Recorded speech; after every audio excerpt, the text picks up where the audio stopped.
All right, good morning, everyone.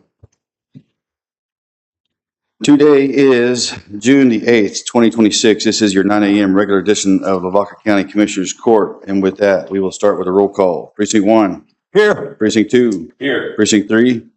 Present. Precinct 4. Present. And the judge is here, so let the record reflect that all five of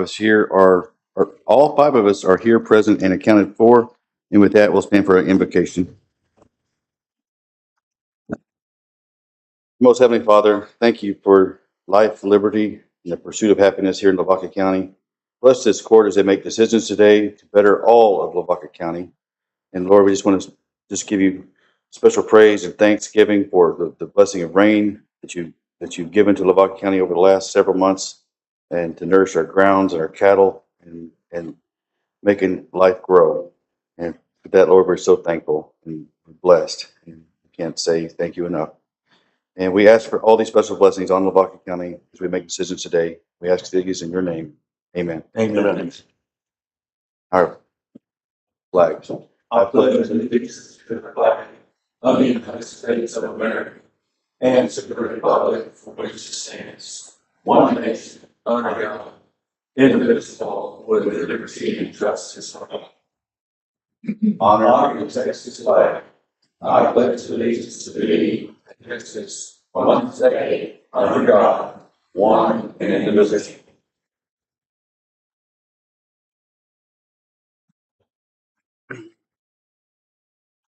All righty. We're gonna move some items around the agenda to accommodate some things. So before we do public comments, I'm gonna do item number 2 because we have Mr. James Reeves is here. He wants to speak, and then we're gonna get him up to district court. So item number 2 is discuss and approve adding a full-time grants administrator position effective October 1st, 2026. Mr. Reeves, if you would come, there he is. He's already there. Good morning. Good morning. Good morning. I just want to briefly talk about this. We have a court advisory council and we meet on a regular basis. It's mainly the department heads or the elected officials from within the county. We meet and discuss issues of importance to the county. And one of the things that we hear all the time is we never have enough money. Money is always a constraint, and we know that, and we have to function within our budget and what we have. One of the things we explored in this meeting for the last about 6 months or so has been looking at a grant writer. Because right now, as it is, if one department wants a grant, then they have to go out and find the grant. They have to write the grant. They have to make sure they understand how to qualify for that grant. And then if they're lucky enough to get the grant, they then have to figure out how to manage it or administer it. And therein becomes the problem, because just because you get a grant doesn't mean you can competently manage that money, because you have to meet their little metrics of what they have, and you have to meet it in their manner, their method. And not everybody within the county is qualified to properly meet those metrics, or at least explain that they're meeting them. I'm not saying they're not meeting them, but explain them in a bureaucratic method in order to get the reimbursement. Because some of these grants you get up front, some of these are reimbursement grants. And if you don't meet those requirements, you don't get that money. And so you may have already depended on that money because you qualified for the grant, and you started spending it in your head and in your budget. And then here we go, you don't properly administer it, which is it's accounting. You got to show where every penny went. You got to keep your receipts. You got to provide an explanation to these bureaucrats managing these grants to meet their requirements in their language. And sometimes not all of us are built to do that. So we have our 4 main grants or grant possibilities in the county are road and bridges, the sheriff's office, the EMS, and then the county attorney's office has grants as well. So as it sits right now, we manage our own, and some more effective than others. And sometimes we don't know about grants, but we work together back and forth, and the judge has in the past found things on listserv where he sent out, and then we didn't even know about a grant. We're trying to qualify for it, and we can't get it done in time, etc. So we talked about that, as well as we talked about someone to full-time run it, full-time manage it, but then to also qualify for the grants, to write the grants, to meet with the department heads and make sure that they say these are the requirements of this grant. Can you get in under those requirements?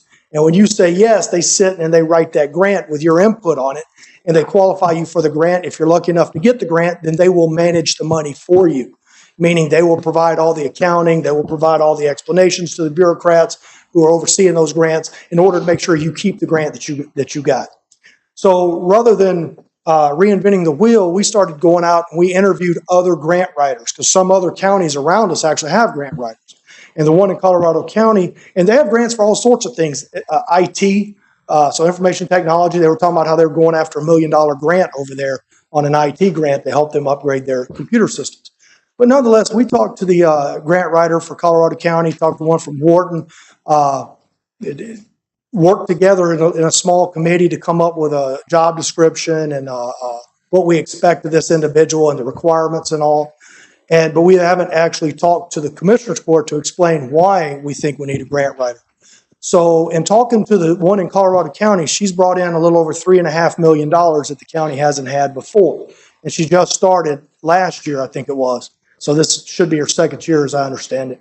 So she's already brought in $3.5 million above and beyond what they were doing. And then the one out of Wharton was talking about $7.5 million worth of grants that she has brought in, helping Wharton County with money that they can use to improve infrastructure and other areas. We're looking for someone, or we're asking for this position will work with the entire county. So if there's something out there for the district clerk that they can get, or the county clerk, or tax assessor, collect, whatever they can get as far as the grants. And they have federal, state, we have regional grants through regional areas. We also have the private sector, and a lot of people depend on the private sector, such as Allen Dixon and HEB and LCRA and et cetera, GVEC. Those are the bigger ones I see around here. But we're looking, or we're asking the court down the road, not right now. We just want to talk about it, let you know that we have met, we've discussed it, and we as the Court Advisory Council are recommending that we fill a slot for a grant administrator and a grant writer, someone whose full-time job would be nothing more than running down grants, identifying grants, meeting with department heads, and identifying and getting us qualified for those grants, and then administering it, making sure, working with the auditor. Because right now, I say this humorously, but the auditor and I have had to go back and fix previous years, at least in my office, reporting that was erroneous. And so we had to go fix that and account for the money in the proper way. We just spent a lot of time on a grant I got this year with is it VCLG? The VCLG grant, which was a pain in the butt, quite frankly, to do the accounting method, and takes a lot of time from us away from doing our job, sitting there trying to make the numbers match over and over, and then submitting the invoices, getting the reimbursement. And we just got back $24,000 for one of our people that's paid $45,000 a year. We just got $24,000 reimbursement back on her salary. So that's just, but it took us hours of messing with that to get it done. And that's hours away from doing our other job, both the auditor and myself, trying to get that sorted out. So what we're asking is starting the new fiscal year, a grants administrator, grants writer, we'd like to open or have a position. We'll talk later date about funding and the amount that we would expect as far as what it would cost us. But it would work for the Commissioner's Court. It would be responsible, that job would be responsible to the court. And they would work to obtain those same millions of dollars that we're seeing adjacent counties get for their benefit of their citizens for Lavaca County. So if I understand what you're saying, a grants administrator will pay for themselves. Yes, absolutely. As a matter of fact, in some of those grants, there are additional funds in those grants to offset the amount, the cost of having to comply with their reporting requirements. So we may get some straight out of some of the grants, but even if we don't, if it costs us X amount of money to make 1.5, 2.5, 3.4 million dollars, then I think that's almost a no-brainer as far as benefiting the citizens of Lavaca County. I agree. Has the committee discussed the salary range of what we'd be looking for? We've discussed it, but I don't think we've come to a final number on what we think. We're looking. The problem is the person that we're looking for, not just anybody can do that job. So they're going to have a, I say this jokingly, but they're going to have a command of the English language. Sometimes the way they write those grants is not the most straightforward written grants, and it's not so easy to, I guess, fit us in under some of those requirements. So they're going to have to be very good at writing. They're going to be very good at communicating because they're going to work with elected officials. And so they're going to have to make sure they can translate what the elected officials trying to explain to them. They can explain to the different officials to make sure we qualify for these grants. They're going to need some ability to do basic accounting because they're going to be responsible for working with the auditor to make sure that each and every penny of these grants is accounted for.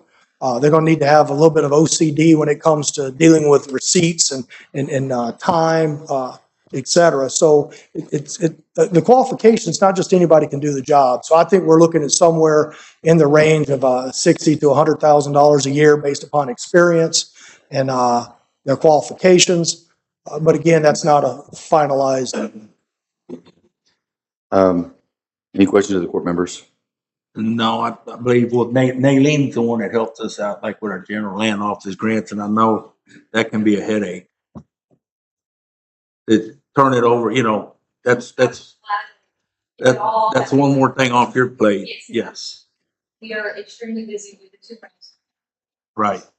So I want to point out, committee members, you're the chair of the committee, Yes. and you've got Sheriff Greenwell or Yes, Sheriff Greenwell, we've got Mike Furs on it, Tim's on it, auditors on it, Barb's on, not on the committee, but on the court advisor. oh, and then Kenny. Yeah. Commissioner Siegel is the other one who's on the actual committee. We have a small group on the chair or the grants administrator coordinator committee, I guess you'd call it. And that committee would also be in charge of the selection process and hiring process as well, correct? Subject to approval Yeah, by the court, of right. course. All right. Okay. Well, I think, I'm not sure if we're prepared to take action at this time or not, but I do think we need to take some action so we can have this position approved for October 1st so that we can go through the hiring process this summer and have someone ready to go October 1. That'd be my goal. If this board, or this commissioner's court is looking favorably to implementing this. Does anyone not want to implement at this point or have some reservations? So I think going forward, it's a no-brainer. This position will pay for itself. I'll add one comment. I've said it before in this courtroom. In a room full of judges, they asked us the question, how many here in this room have passed on a grant because you don't have time? And every one of us raised our hand. We raised it because there's only one of me. And so this grants coordinator position would alleviate that and let them focus on just writing and servicing the grants. So, and as money is getting tighter locally because of the restrictions that the state wants to place upon us, I think it's imperative that we start getting proactive about going after the outside monies. Right. We can't be complacent about it anymore. So, all right. Do anyone want to make approval? Or you want I'll make a to make a motion to approve. Okay. Second. Okay, what are you approving? I'm approving adding a full-time grants administrator position effective October 1st, 2026. With the salary range of 60 to 100,000. okay. A second. Second. Okay. I've got a motion for precinct 3, second by precinct 4, to approve adding a full-time grants administrator position effective October 1st, 2026, with a salary range of 60,000 to 100,000 with benefits, based on your experience, what you're bringing to the table. Any questions or comments?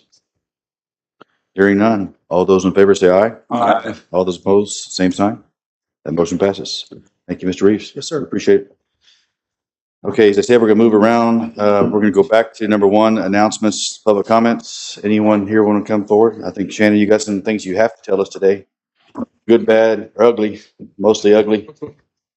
Morning. Appreciate y'all giving me a little bit of time. First order of business is Commissioner Siegel completed 15 continuing education units at the academy, the Leadership Academy. So congratulations. Thank you.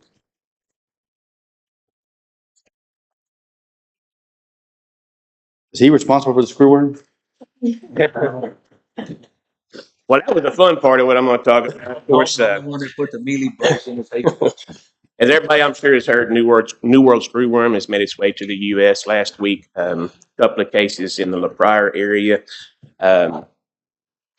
The couple of takeaways. Well, for one thing, just a little bit about the biology. I'm not going to take a whole lot of time, but they can go from an egg to an adult fly laying another egg in 15 days. Those eggs hatch within 12 hours. I mean, so it's a quick cycle. They'll feed on a warm-blooded animal for 6 to 8 hours.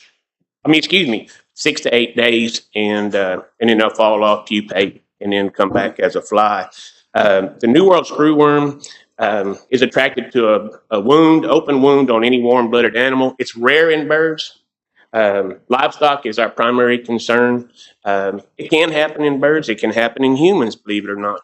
We've seen that some in third world countries where maybe hygiene and some of those things are not quite as good. So hopefully that's not going to be an issue. One thing I want to make sure that everybody here and is recorded or ever how y'all do that, please be careful of the sources of information that you're getting, that you believe. I'm going to give you the list. You want Texas Animal Health Commission, USDA APHIS, Texas Parks and Wildlife, or us, AgriLife Extension. Because there's a lot of people, I spent a little time yesterday just seeing what's out there. I'm going, oh my gosh. You know, in terms of the media presence or the social media presence. And there's some stuff out there that just be real careful. If you have questions, please give me I can assure you that surveillance is very much enhanced in those areas. Producers in every county in Texas need to do diligence in monitoring their livestock, especially newborns or anything with a fresh wound. There's a protocol. Contact your local veterinarian if you have a suspected case of New World screwworm. There's a 1-800 number to the Texas Animal Health Commission that you can call. There's a veterinarian on call 24/7. Call that 800 number. There's a collection protocol. Do not move the animal because we don't want it coming from Vienna to Hallisville Vet Hospital. You know, and luck would be that they would pupate at that time. So leave it there. Contact the proper authorities or your veterinarian. Any questions on screwworm? If not, another little critter that we're having a lot of misery with is called a pasture mealybug. It came to our area in 2025. We didn't really know what was going on. Pastures were dying. Do a lot of research from our outfit. Discovered it was the pasture mealybug. There are a number of cases here in Lavaca County that are affected. You know, I tell people, you know, we've dealt with things like armyworms where you might lose a cutting of hay, something like this. This guy, he likes to kill the pasture. So you're kind of back to square one. So we need to be careful of that. The main takeaway from that is if you're getting hay done or you're in the hay business, have your chemical mixed up and spray the equipment because those little critters can be transported going from your place to do hay. You know, hitching a ride on hay equipment. So let's not let that happen. There is currently nothing labeled to treat these pastures in the U.S. or in Texas, excuse me. Our organization is working hard with EPA through their research with some things that are showing some promise to control this critter. But nothing is labeled yet, but those proposals have been made to EPA. I wrote a support letter for some of these products myself, you know, to try to get this thing expedited and get us a product that's labeled. There are some stuff that do have promise, but the main thing is sanitation of hay equipment. And with that, any questions for me? What do you suggest we spray our hay equipment with? I would just use a permethrin. You bet, just a cheap permethrin and hose it down good. Okay. You know, they were talking about sanitation, and I had a producer that everybody here knows, and he does a lot of hay, and you know, they're talking about initially with sanitation, you know, clean your equipment. He goes, you ever try to clean a moco very well? You know, it's just not going to happen. So what we can do is we can go in there and spray with some high pressure spray of permethrin to control. Number two, are they going to start setting up checkpoints to check cattle for? Not here. Not here. They are in the area. In the area of the what we call, I guess, ground zero, if you will, of where the cases are. Livestock movement is certainly being monitored. You bet. And there will be probably an enhanced, not probably, will be a more enhanced Animal Health Commission presence at sale barns and those type of things, you know, for inspections. The main thing is if you have anything suspect, don't move them. Don't move those livestock. and pets can get it too. So keep that in mind. If you got some scrappy dogs or that kind of thing that might get cut up, they could sure get it too. Scrappy dogs. You bet. Is there a definition on scrappy dogs? Do what? I was wondering if there's a definition on scrappy dogs. What is scrappy dog? Yeah, they go junkyard. I was going to say hog dogs that get cut up. I was using scrappy Okay. dogs. So All right. anyway. Yeah. So, the border's closed as far as us. The border has been closed. Yes, sir. We're not importing cattle That is correct.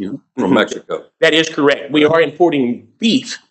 Primarily what comes from down there is ground beef, but no live cattle. And that's been for a good while. The plant that produces the sterile flies, if y'all are not aware, it's a sterile fly method is how it's controlled. The female screwworm fly mates only once in her life.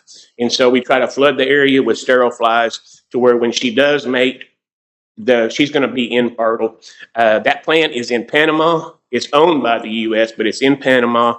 Panama has been what was considered the containment zone there in South, and it started creeping over. November of 2024 was the first case in Mexico in decades, here again, and it has gradually, since the fall of 2024, came steadily north, and now we have it in the U.S. There's a plant that's under construction right now in the valley to begin producing more sterile flies. That is not functional yet. There is a dispersal site in the valley to bulk ship the sterile flies to that place to where it's a local. They can fly in here, there, and yonder.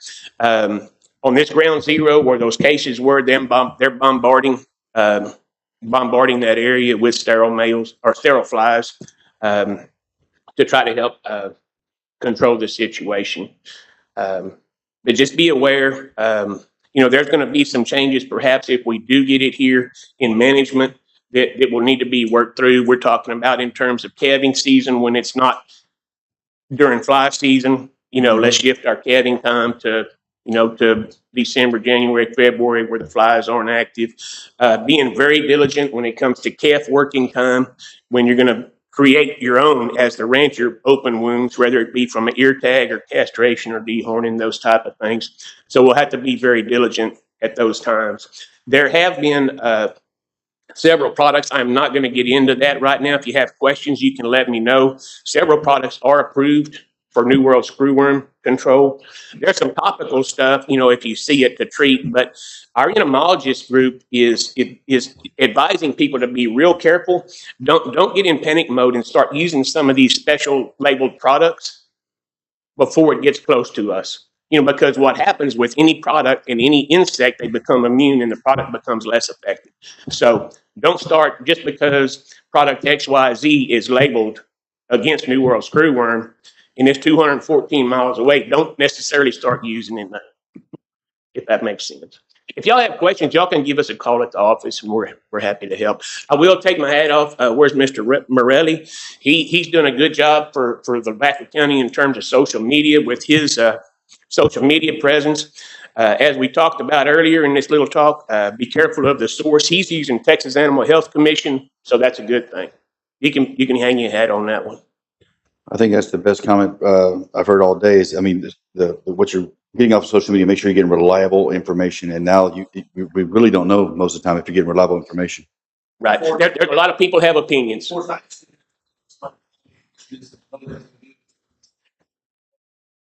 And he's off the microphone.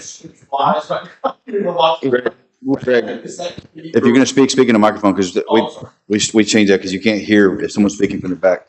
Sorry. I had a question which was, we have so many flies right now in Lavaca County, and I know everybody's looking at me going, "Oh my gosh, yeah." But are those two things connected? And I know the answer. Fly season, you bet.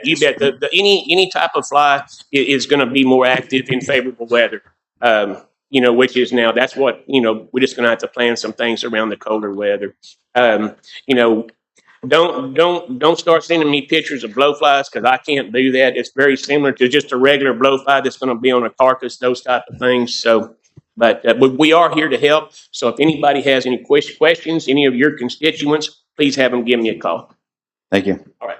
And any relevant information that the public needs to know about, as soon as you get it to us, we'll get it on our website, so Yeah. it's out there. And then I think we're notifying the paper as well. So Yes, sir. make sure the information's out. Okay, thank you, Shannon. We appreciate you. All right, as I said, we're gonna move some things around. Sheriff, if you're here, and I see Marvin Bedecker in the back too, we're gonna move to item number 12. I'm gonna jump around so we get that taken care of. Item number 12, that's on the addendum. The reason the addendum, it just, we weren't sure who was coming, when they were coming, but I see they're here. Number 12 is discuss and approve recognizing Bedecker Plastics, Marvin and Kathy Bedecker for their generous donation to the school safety project.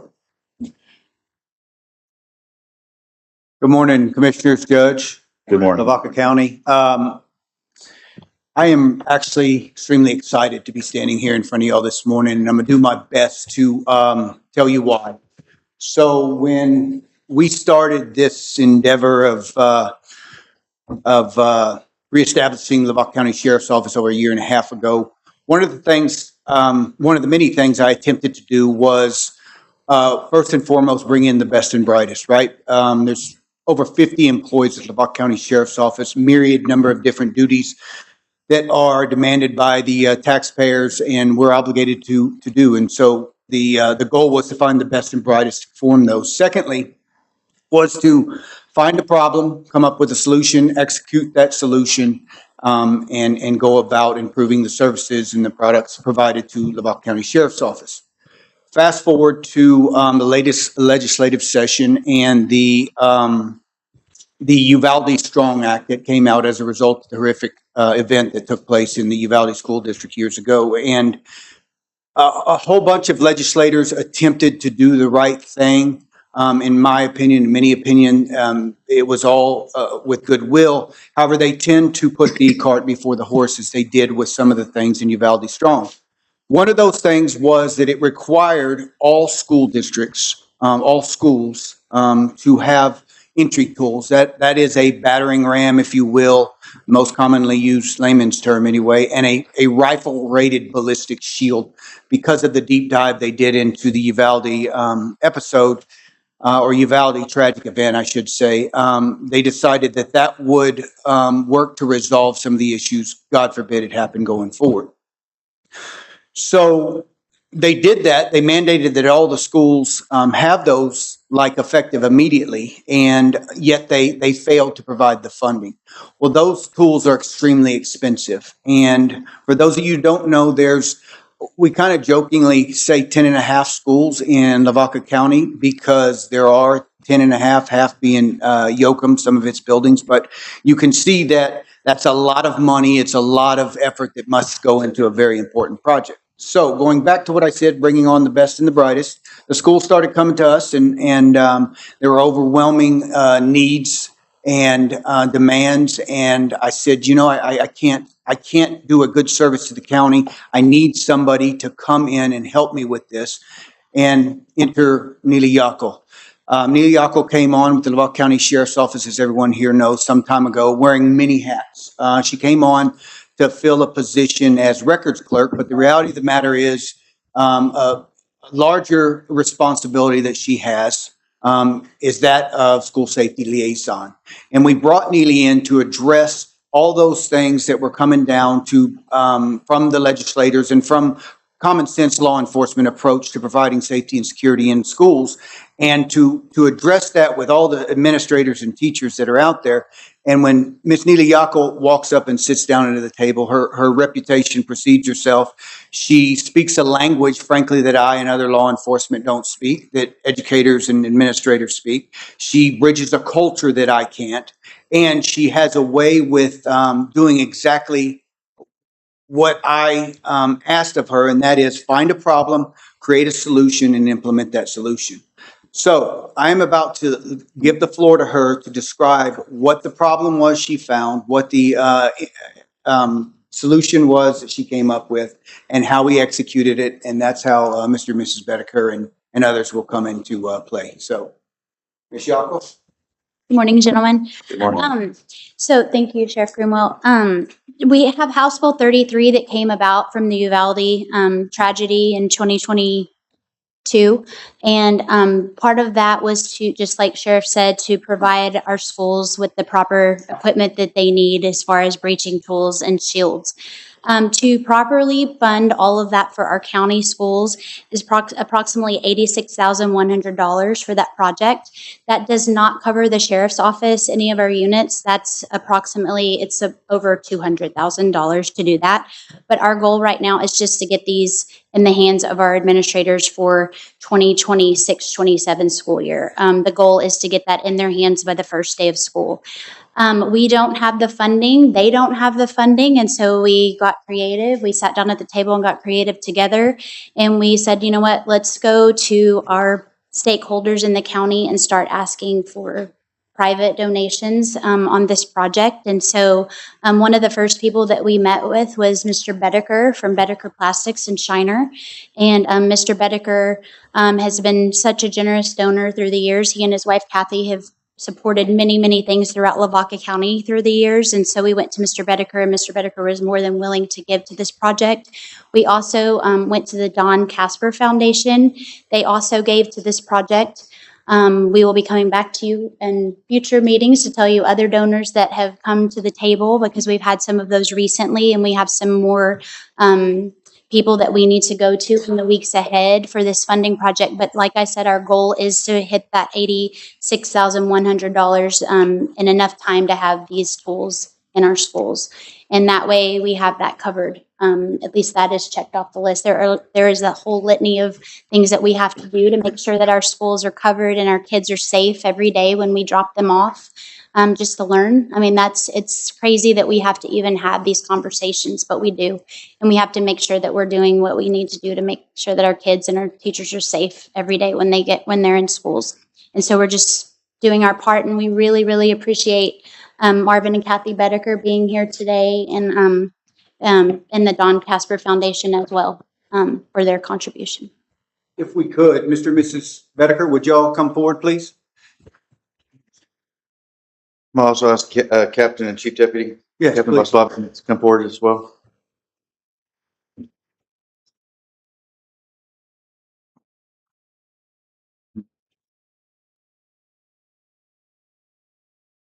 So we would ask that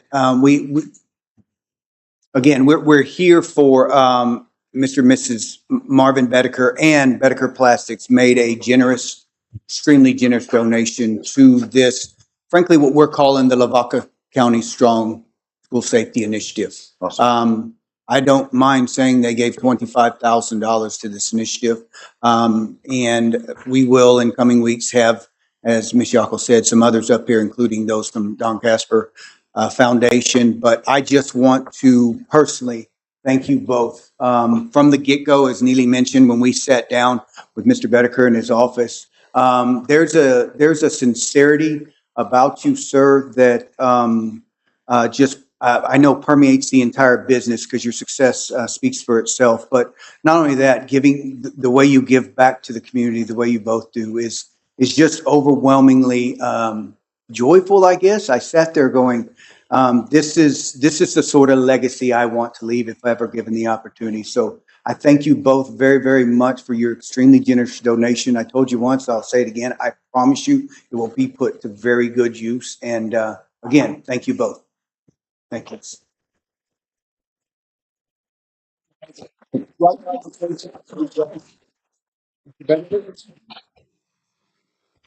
I'll just say that we appreciate what Lavaca County does for us as a company, and all of our employees. Mr. Ziegel used to work for us and helped us build what we built. We've been blessed for sure, and it's mainly because of the people of Lavaca County. And it's great for us to have the opportunity to give back. It's very, very special. This is a heck of a community. We are blessed.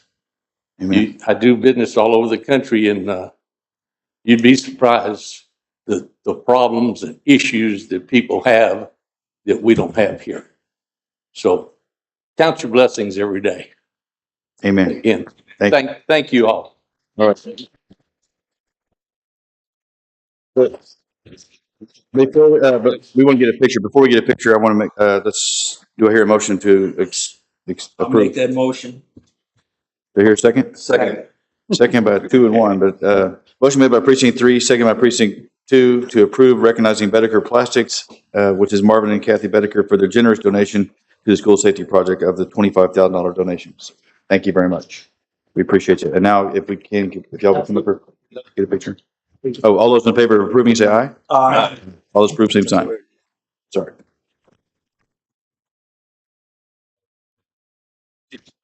Captain Vaslava, and Chief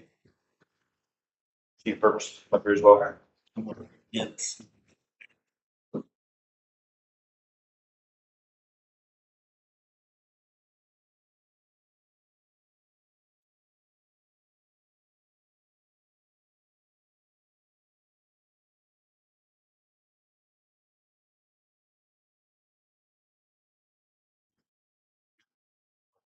Good? Okay, all right. Thank you much. Thank y'all. Thank you.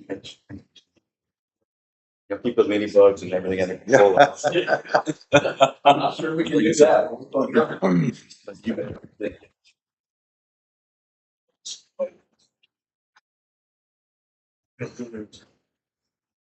All right. As I said, we were going to skip around this morning, and I apologize for that. Sometimes we throw these agendas together, and then you just need time constraints take place. I forgot on number 1. Do we have anyone else that has a public comment or announcement to make before we move on? Anyone going once, going twice? You were going to speak on something? All right.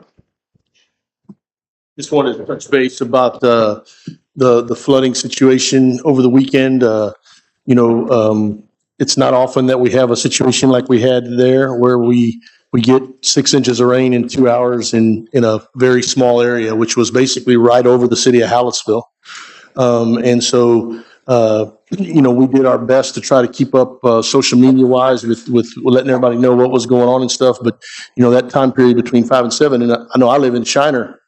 I'd have never known it was flooding in Hallettsville until the sheriff's department called me, and I think same thing, some of the surrounding areas. But Judge said it best. Every event we have is different.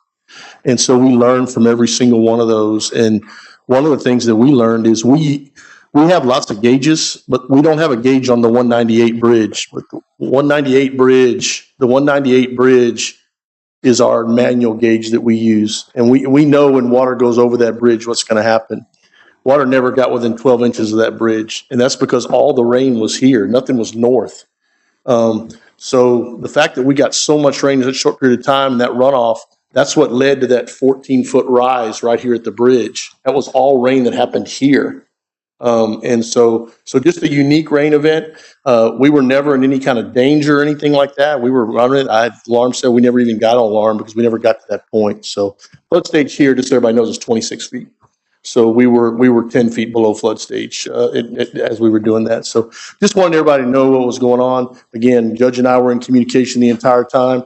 We want to get better at how we respond and what we do. And so those are conversations that we'll continue to have. But let me make sure everybody knows we're definitely monitoring during those weather situations, and we know what's going on with the rivers. So Thank you. Yep.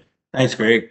And, with each event that comes our way, we talk about doing things better. We always evaluating what happened and some of it's going to go in effect of how do we wake up our officials that there's something happening that they need to know about. We've talked about having a code red just for officials to say, hey, we've received 4 inches of rain. It's still raining. Basically it's time to get out of bed and get ready to go to work. So working on lots of different things on the EMC front. Thank you, Greg, for heading it up. We appreciate all your work you did Friday night. Okay, as I said, we're gonna move some things around. Item number 3, I'm gonna move to the end. We need to have an executive session before we discuss item number 3, so I'm gonna table that to the end. We may come out of executive session and make some decisions, so just giving y'all a heads up on number 3. So we're gonna skip number 3 for now. Number 4, discussion approve fiscal year 2027 budget calendar updates.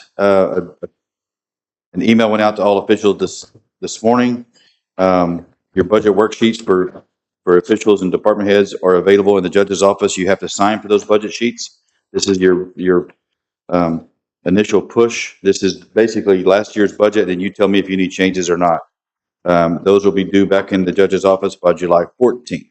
So you've got basically a month to tell me what you need or what you don't need. Then in previous years, we tried to get our budget approved by the end of August. It's the way the dates are flowing, it's going to probably push us into mid-September. So that worksheet kind of outlines the dates and times for that. But we're looking at right now, tentative date for public hearings and approve the budget date is September 15th. That's going to be the tentative date, September 15th. August 15th is the last date I have to post the calendar online. If I post by August 15th, that puts me right in line for September 15th. So in years past, it was August 1st, and we were trying to get that budget passed at the end of August. So I'm not saying we can't go to that, but right now we're looking at bumping it another week or so into September. I've got some special called workshops along the way. July 16th, we'll call for a special called workshop, and again on July 29th. If any official wants to speak in those events and have their budget presented to the 5 of us, you can sign up with Naleen for that. If any official wants to go on the record and have it in regular open court, you can also do that as well. We'll honor that. So that's all available to the officials. The biggest issue is the special note for 2026. I put on the second page. Special 2026 note is the loss of revenue. The House bill that gave the ad valorem tax breaks to businesses is going to be about a $400,000 loss to Lavaca County. So we are $400,000 in the hole before we even start the budget process. So that's a big blow. That's what the state legislature wanted. That's what they got. We're constantly kind of fighting them, but good for businesses. They got a break. Where we're 400,000, Bear County is in the billions of loss because of that tax break they gave businesses. So we're not too bad. I'd rather have 400,000 than a billion. That's about it. But anyway, the worksheet should have been sent out to you in emails. If you have any questions or comments or want to make appointments to meet with me or Sheila, please do so before those budget workshops get prepared to present. Any questions or comments? All right. There's nothing really to approve on that at this point. We're going to keep that fluid until we set our agendas later on this year. So nothing to approve on number 4. Yeah. Any questions? Okay. All right. I will say this on when I'm talking about a $400,000 loss. That's on the business revenue. We may make up for it with new revenue. We're not sure yet, so we're kind of playing that by ear. We do have some budget needs. The sheriff's got some needs we're going to talk about here today. We've got building needs. We're going to talk about executive session. So we can take some of our reserve and put that into play to make those things happen. You heard me say this. We cannot kick the can down the road anymore, whether it comes to the sheriff's CAD system or a building maintenance need. We're going to have to take some action. But that's what reserve funding is kind of for those events to put that tax dollars back at work. Okay. Moving on. Number 5, discussion approved acknowledging Governor Greg Abbott's proclamation certifying the northward spread of a parasitic fly known as the New World screwworm that threatens the state's livestock industry and economy and poses an imminent threat, declaring a state of disaster for all of Texas counties. That's found on page 1 through 5. Do I hear a motion? Make a motion to approve. Second. Motion made by precinct 4, second by precinct 3, acknowledging Governor Greg Abbott's proclamation. Any other questions or comments? I think we heard from Shannon DeForest. Everyone just needs to be prepared.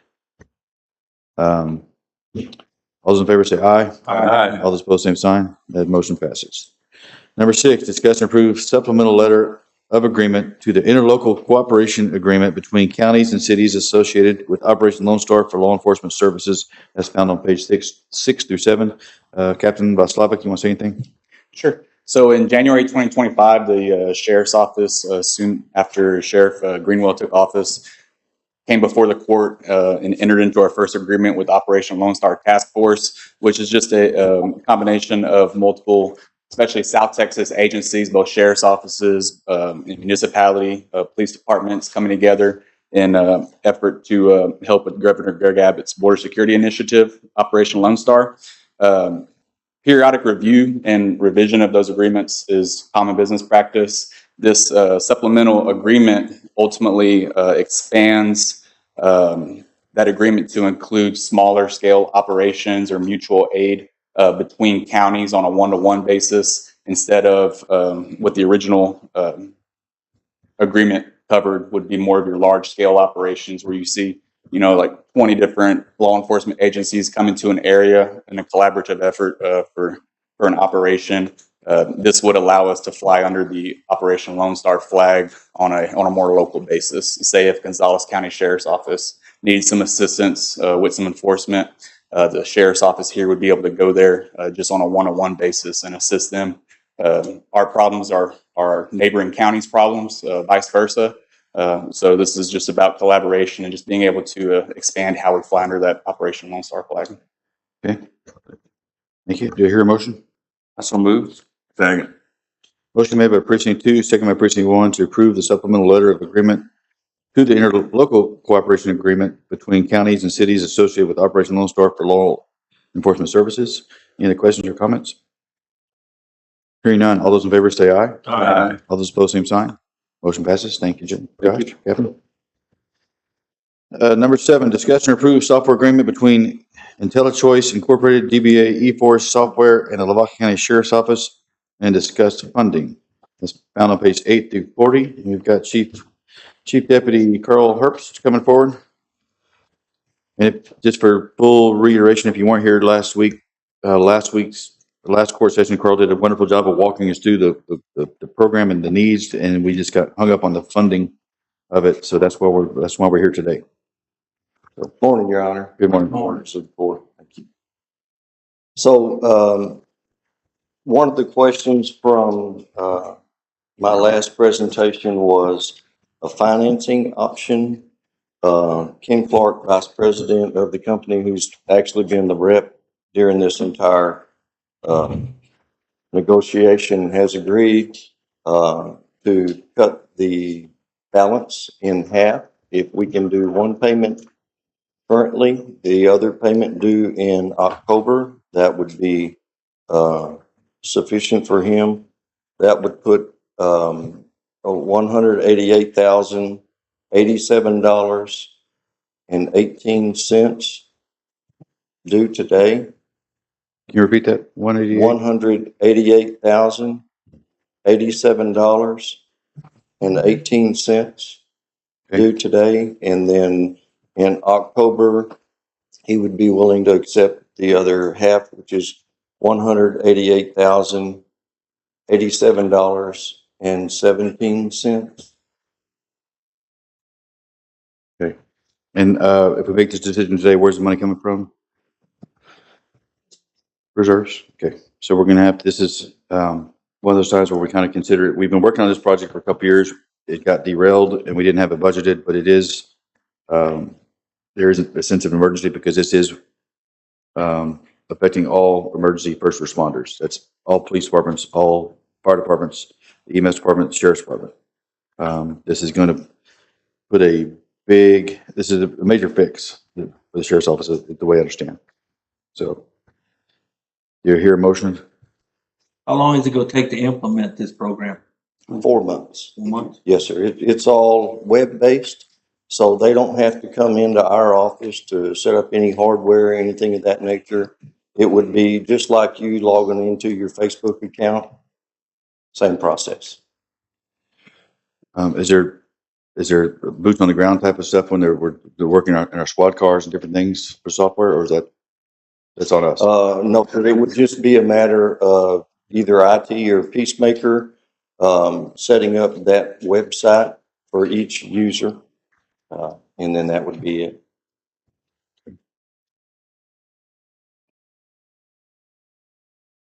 Do you hear motions? I'd like to make a motion to approve. Okay. Second. All right. Motion made by precinct 2, second by precinct 3 to approve the software agreement between IntelliChoice Incorporated, DBA eForce Software, and the Lavaca County Sheriff's Office, and pay half funding now and half funding after October 1st. The half funding to do now would be $188,087 $188,087.18, and that would come out of our reserve funds. I missed anything, Ms. Sheila? That's good. Okay. All right. Any other questions or comments? Hearing none. All those in favor say aye. Aye. All those opposed, same sign. Motion passes. All right. Thank you. Thank you. Thank Keith. you, Jim. Appreciate it. I know it's been a long time coming. You've done a lot of work on this behind the scenes. We appreciate all you've done. I don't know how many minutes of meeting time you've had over this with the different software companies, but I know you put a lot of work into this. So thank you. Thank you. All right. Again, as I said, when it comes to budget, we're going to have to take some reserve and put it into some things that we have to have. And this is one of those, that software right there is something we had to have. All right. Number 8, discuss and approve moving the temporary part-time administrative assistant to a full-time position originally approved during the April 14th regular called meeting for the Lavaca County Sheriff's Office. Funds are to be paid out of the line item 10055601055. That's brought to you from the sheriff. You want to say your words, Mr. Sheriff? Mr. Greenwell? Yes, sir. Thank you. So again, as we continue to expand, as we continue to broaden the scope of the services we provide to Lavaca County residents, more and more duties come on. One of which was we need to transform all of our hard copy jail records, which there's over 16,000, to an electronic format. And we've brought in personnel to do that. That's in fact what this position exists for. We brought a young lady in who's doing a outstanding job.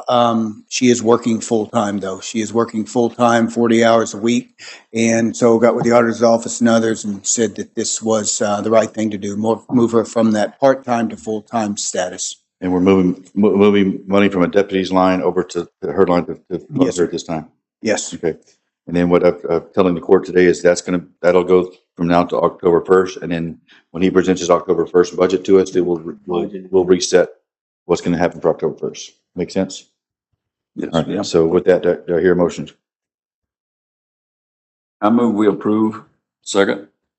Motion made by precinct 1, second by precinct 2 to approve moving the temporary part-time administrative assistant to a full-time position originally approved during the April 14th regular call meeting for Lavaca County Sheriff's Office. Funds will be paid out of line item 10055601055. Any other questions or comments?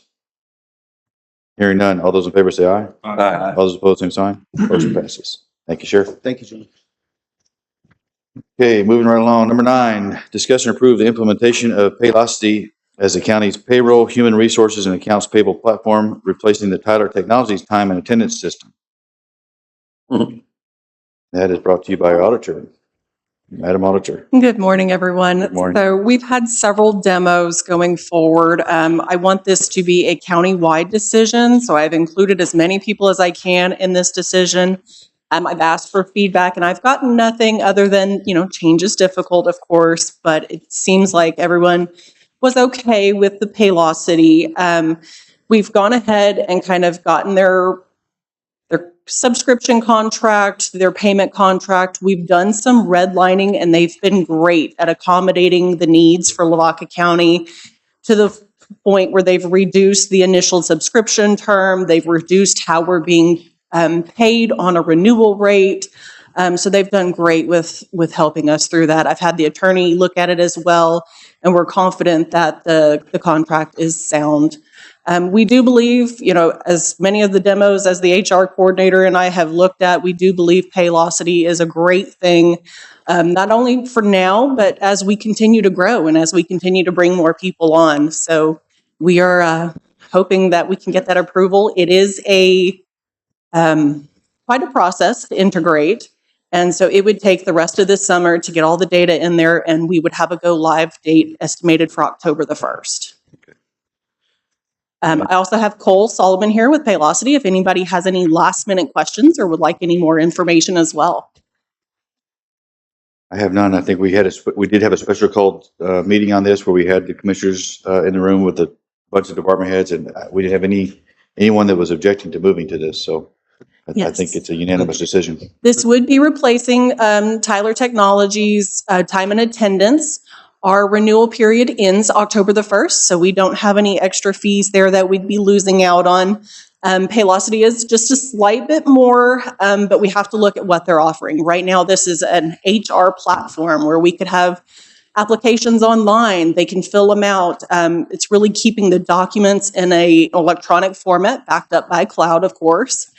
So it's really helping us with the paper files that we have in-house. From what I like about it, it's easy to add on. Yes, it's absolutely easier to grow. There's other platforms out there. There's performance reviews. There's all sorts of extras that we can add on as we go. And it is more user-friendly. That's kind of why I wanted, all the department heads and elected officials to view the demo, because it really is going to impact everybody, the employees, the supervisors, everybody. This is one platform to review, one platform to go see your pay stubs. You can see your W-2s all in one area. Gotcha. All right, do you hear a motion? Any other questions or comments? I just have one question, and maybe for this young man. Is it possible to have a module that would allow us to enter data on a per road basis? Yes. So like if their gentlemen are working on a specific road, possibly a certain amount of hours walked on that road, possibly? Well, and more to the point would be, okay, we rebuilt this road and this is what we did to it this date.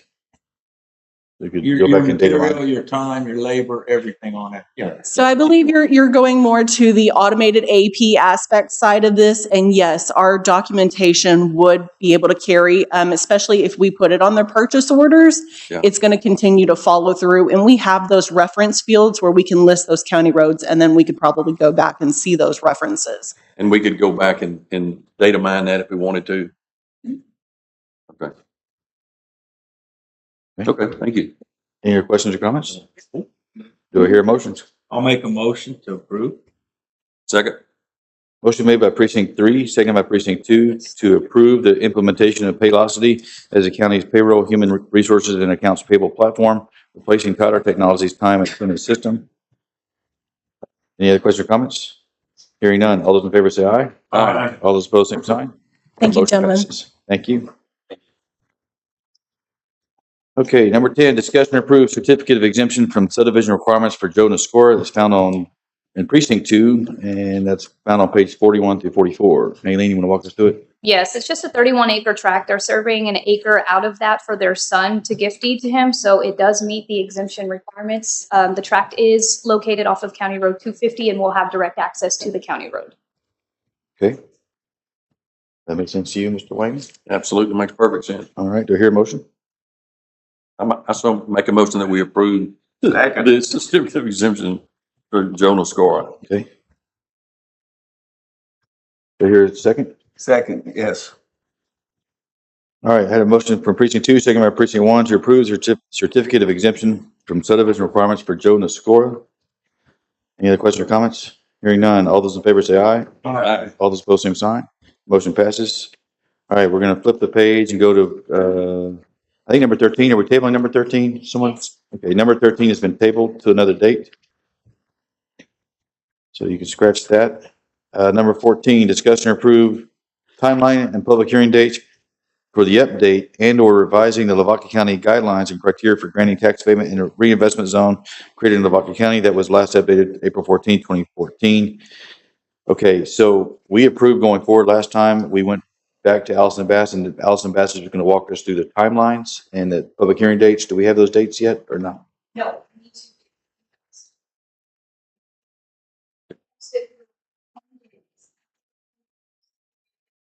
We can create the public hearing. So we need to Okay. figure out what date we want to post it and what date we want to have that public hearing. So from the court's perspective, what I would propose is that we let Nailene make the postings and the agenda items for Commissioner's Court as it correlates to Commissioner Court dates, so we don't have a special meeting.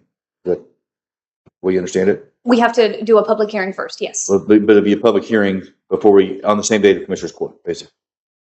We can. Yeah, just like when we approve our budget, we do a public, we come to court, we open court, and we do public hearings, then we come into regular Okay. attendance. That's fine. Okay, any problem with that? No. So Nailene she'll get with Allison Bass to make sure all the wording is right in the newspapers, and then as well as our agenda dates. So nothing really to prove on that unless you want to approve allowing Aileen to do that. That'll work. I'll make that motion. Okay. Second. Motion made by precinct 3, second by precinct 4, approving, allowing Aileen to establish a timeline and public hearing dates for the update and revising the Lavaca County guidelines and criteria for granting tax abatement in the reinvestment zone created in Lavaca County. That was last updated April 14th, 2014. Any other questions or comments? The only thing I will add to this is we've got lots of again, social media is horrid right now. We had Moulton City Council asking me, hey, Judge, we've heard all these data centers are coming into Lavaca County. No, I have not heard this. We would have heard it first. Most of these data centers, solar farms, wind farms, if they're going to come into Lavaca County, they're going to come in our office first. They have not. It was maybe 3 years ago we had a wind farm. That's kind of died off. I don't think that's happening. We had a battery project that was going to come in at 111. I haven't heard anything else about that since 2023. I had a phone call once about a wind farm. Did you? I did. Okay. But it flew right over my head. I mean. Oh, I remember that phone call. You remember that phone It was a good phone call. Anyway, so we have no projects on the table. Nobody's wanting us to do this other than our city councilors are wanting us to do this so we can be prepared if and when something comes our way that the cities are interested in. So that's all I've got to say about that. Judge, if I may. Yes, ma'am. Is it okay if we go back to agenda item number 12? Don Casper's Foundation did just walk in, They did. and so we would like to acknowledge them. Awesome. Okay, we will do that. But let's vote on number 14 first. I had a motion by 3, second by 4. All those in favor say aye. Aye. All those opposed, same sign. The motion passes. Number 14, we'll reopen number 12 to approve recognizing Casper. You want to come forward? Sheriff, you want to say a few words again? I'll keep it brief, I promise. Okay. But not so brief that we don't honor what Don Casper's Foundation is doing today. So to recap again, this is the Lavaca County Strong Initiative. It is a school safety initiative. I want to say something real quick, and I want to give the floor to Neely to open this up. But I remember when we put in for this grant, it's kind of it was a competition. Yes, right? We had to apply for it. Anyway, we met with the board members at Casper Foundation. And I remember walking in and there's a sign above the door, and I wish I could recite where it's verbatim, but it says, Casper companies exist to improve lives by being good stewards of the resources, of the God-given resources provided. That's something to that effect. And I just remember thinking, as I was saying with Mr. Bedecker earlier, the business acumen that Casper Foundation brings to Shiner and even beyond, as well as Bedecker brings to Shiner and even beyond, speaks for itself, right? Their success. But what they all sincerely do for the betterment of our communities is fascinating. It's amazing, and it's so joyful to be a part of. So Ms. Emily Henderson is here on behalf of the Don Casper Foundation because they provided a generous financial donation amount of $10,000 to the St. Lavaca County Strong Initiative. Ms. Ely, would you like to say a few words before we let Ms. Ely? So, Emily, thank you for being here. Yes, we went to the Don Casper Foundation for the same project for school safety, and they generously gave us $10,000. And I, like Sheriff Greenwell, just want to thank you and what you guys do for our community and our county. They do. How many different initiatives do y'all support? It depends on the quarter. So Okay. the grants are approved quarterly, and it just depends on how many applicants we have come in. And there's an interview process and a scoring rubric based on their requirements. And so sometimes there's 2, sometimes there's 6. Each quarter could be different. We were very excited to receive this grant, and we want to just thank you for everything that you do for us. Now I can look up the rubric, but Just a scoring, a metric system. Yes. Again,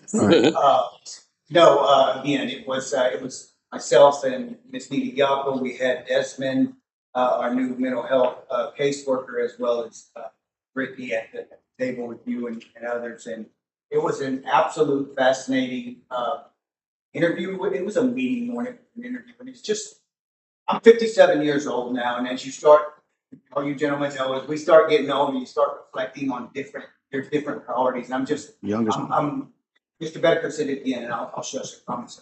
We are so blessed to live in these communities that we live in. It's because of people and companies like you said. Thank you very much. So do I hear a motion to approve recognizing Don Casper Foundation for the generous donation of $10,000 to the school safety project? I make that motion. Second. Motion made by precinct 3, second by precinct 4. Any questions or comments? Again, thank you. Thank you. I can't say enough. Thank you. All those in favor?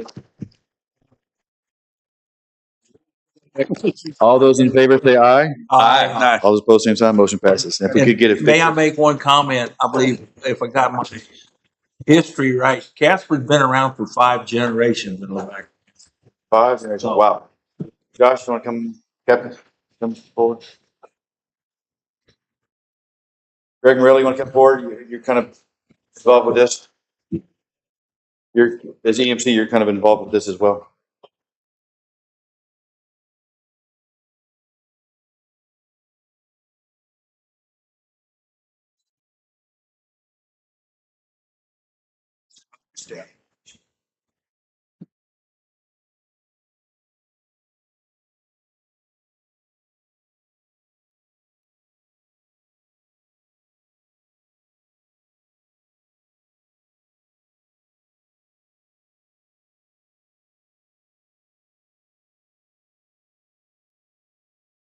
Say, hold on.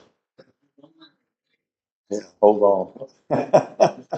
Baseball, they'll say, don't steal. Is that, we're good? Silence. Sure what that is. You know, it's Got to play baseball for Coach Apple. You don't miss his signs.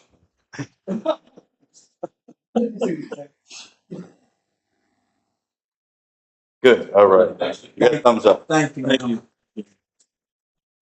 Thank you so much.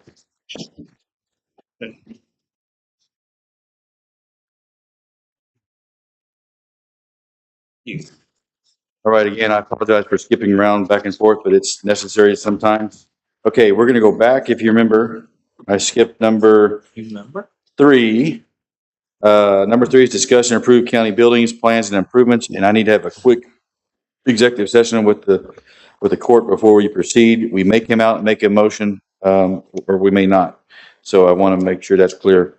So we may have some more business to take care of. But at this time, to have a motion to go in exec session? So moved. Second. Motion made by precinct 3, second by precinct 4 to go into exec session. That time, or closed session, that time is 10:07. All those in favor going into exec, say aye. Aye.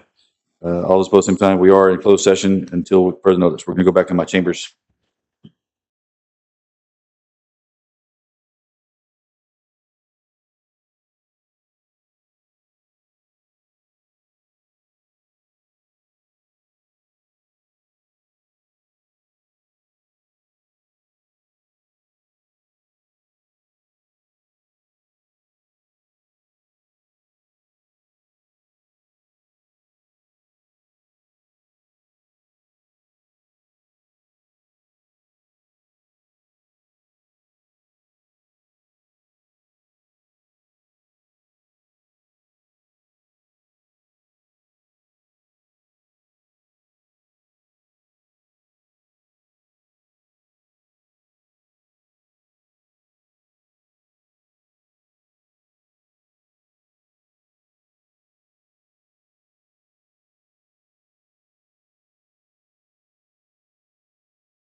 Okay.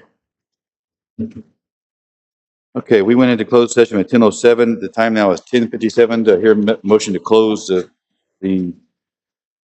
close the closed session.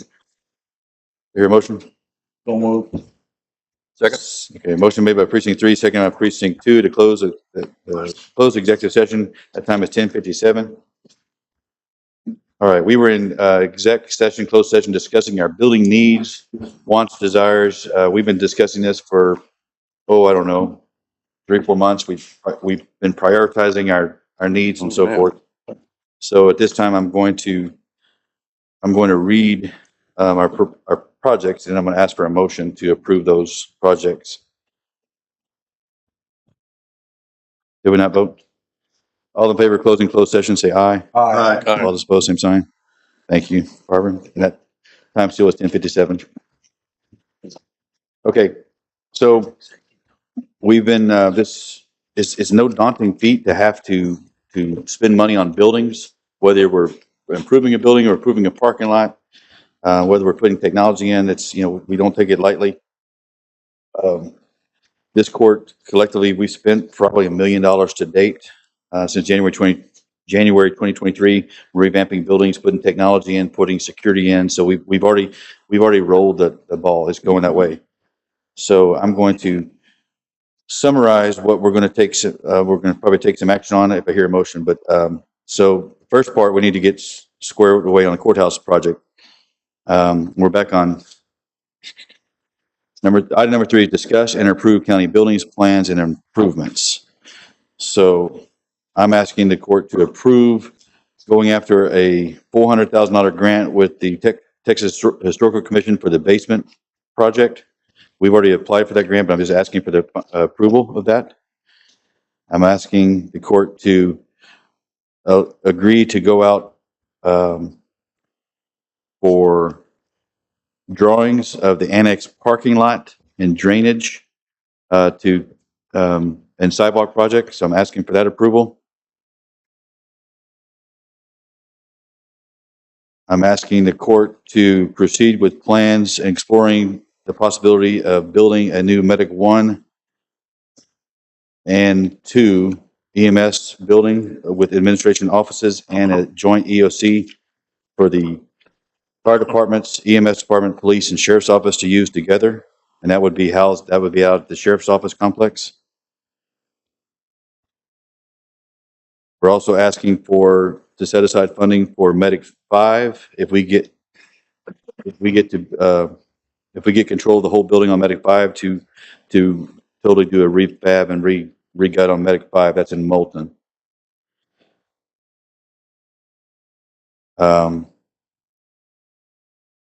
The sheriff's department, we've been doing things in-house with sheriff's department, so we're going to leave that intact. We've already approved their plans to remodel inside the sheriff's office. So we're going to leave that alone for now. But those 1, 2, 3, 4 items.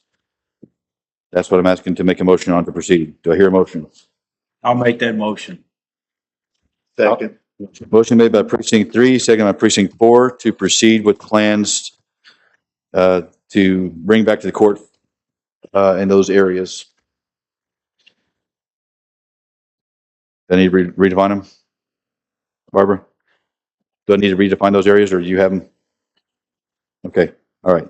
So basically, we've already applied for the courthouse grant. Annex project, we need to do a parking lot overhaul, drainage overhaul on that plan. So this group has agreed to go after the architectural drawings to conceptualize that, or engineer drawings. We're asking Chief Decker and Chief Burr to come back with preferred plans for a new building and EOC attached to be built out of the sheriff's office complex. And then we'll get the ball rolling on that. Once we have the approved kind of what we want, then we'll go after bids. And then Medic 5, once we get proper ownership of the building from the medical district in Moulton, then we'll proceed with going after bids to do that complete overhaul on Medic 5. Does that make sense?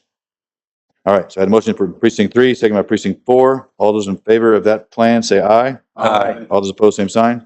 Motion passes. We got lots of work to do.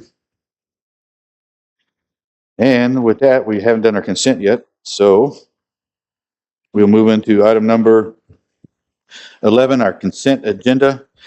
We can approve this by one motion, second, and vote. Do I hear a motion? I'll make the motion. Okay. Do I hear a second? Second.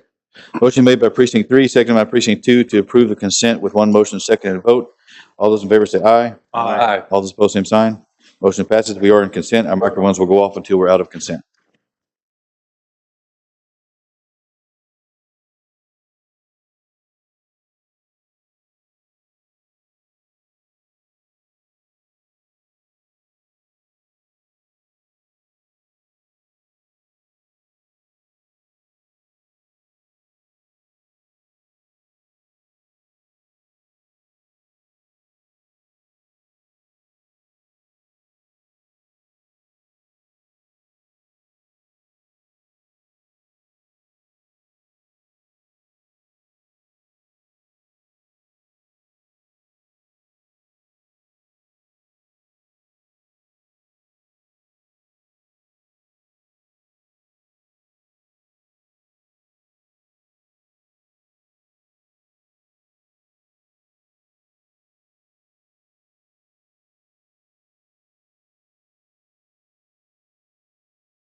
Okay, we are out of consent. Our next agenda item is to announce the next meeting, which will be June 22nd, 2026 at 9 a.m.